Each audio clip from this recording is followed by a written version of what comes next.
Hello students, how are you? We are going to start Unit 7 Physiology and Injuries in Sports. Learning objectives. First one is physiology factors determining components of physical fitness. Second, effects of exercise on cardiorespiratory system. Third, effects of exercise on muscular system. Fourth, sports injury classifications. Fifth, first aid aims and objectives. Physiology: the study of human body functions, how our organ system, tissues, cells and work and how their functions are put together to maintain our internal environment is physiology. And sports injuries: extra stress, strain puts on muscles, facial bones, joints, tendons and ligaments results in injuries to an athlete. These are known as sports injuries. Physiological factors determining the components of physical fitness. There are different physiological factors that determine the components of physical fitness. First one is physiological factors determining strength. Second, physiological factors determining speed. Third, physiological factors determining endurance. Fourth, physiological factors determining flexibility. First one is physiological factors determining strength. Strength is the ability of muscles to produce force in single and maximal efforts. First, muscle size. Bigger and large muscles can produce more force. Males have large muscles than females, so the size, muscles and strong can be improved with the help of weight training. Second, body weight. The individual who are heavier and stronger than the individuals who are lighter, for example the heavier weightlifters than the gymnastic for other games players. Third, nerve impulses. Brain and nervous system have the power to activate more motor units when they need to generate a large amount of force. So nerve impulses, intensity and the number of motor units determine the muscular strength. Fourth, muscle composition. There are two basic types of fibers. First one is fast twitch fibers and second slow twitch fibers.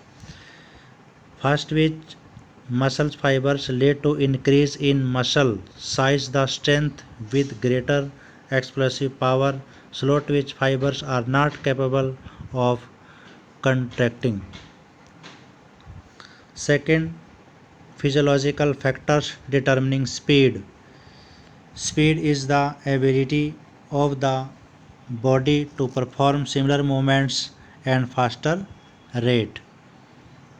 First one is explosive strength, the ability of muscles to overcome resistance as fast as possible with submax intensity of stimulus. It is a combination of strength and speed abilities. Second, flexibility. Every individual has different level of flexibility. In fact, good flexibility allows maximum range of movements without much internal resistance. Third, muscle composition. The muscles which have more percentage of fast twitch fibers contract with more speed than in comparison to the muscles which have less percentage of slow twitch muscle fibers. Fourth, mobility of nervous system. Motor and sensory of nerves of nervous system can be determined by the mobility of nervous system. The mobility of the nervous system can be trained about, but only to a limited extent. Fifth, biochemical reserves and metabolic power. For doing exercise which are done quickly, muscles need more energy. The energy in our muscles is obtained through the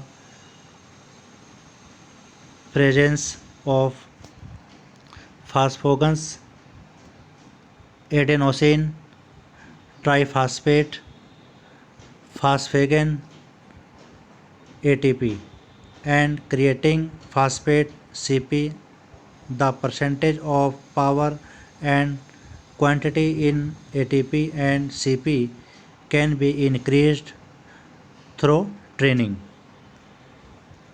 Next, physiological factors determining endurance. First one is aerobic capacity. The highest amount of oxygen consumed during maximal exercise in activities that use the large muscles group in the legs or arms and legs combined. Next, oxygen intake. Oxygen is essential for all kinds of life. It is obtained from the air and drawn into the lungs by the process of respiration.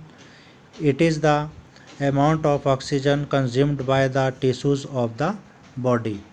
Next, oxygen uptake. It is the transpiration and utilization of oxygen in a person during exercise. The oxygen uptake depends on the rate of diffusion, which is further determined by the speed of blood flow, temperature, and partial pressure of oxygen in the blood and of carbon dioxide in the muscle cells. Next, oxygen transport. The amount of oxygen absorbed into the blood depends on the speed of blood flow through the lungs and on the blood hemoglobin. Next, energy reserves. Aerobic capacity also depends upon the availability of fuel to the muscles from which energy for the activities is derived. Therefore, the aerobic capacity depends upon the muscle glycogen and sugar level in the blood. Second, muscle composition.